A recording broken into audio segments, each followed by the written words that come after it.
Hey guys, welcome back. So in this video I'm going to show you how to make a eToro to dark mode here on web browser.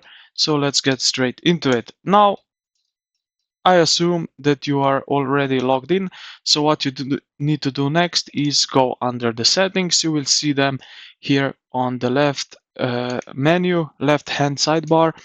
So gear icon, click on it, settings.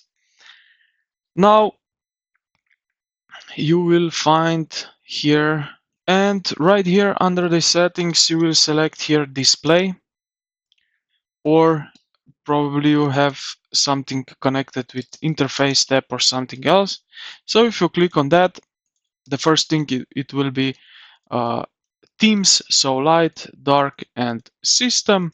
So you can adjust however you like. So this video is how to make it dark mode. So yeah, you will select here. And yeah, this is pretty much it, how you can set your theme. So I hope this video helped you out. If you did, consider to like the video and subscribe to the channel. Thank you for watching, and I will see you in the next one.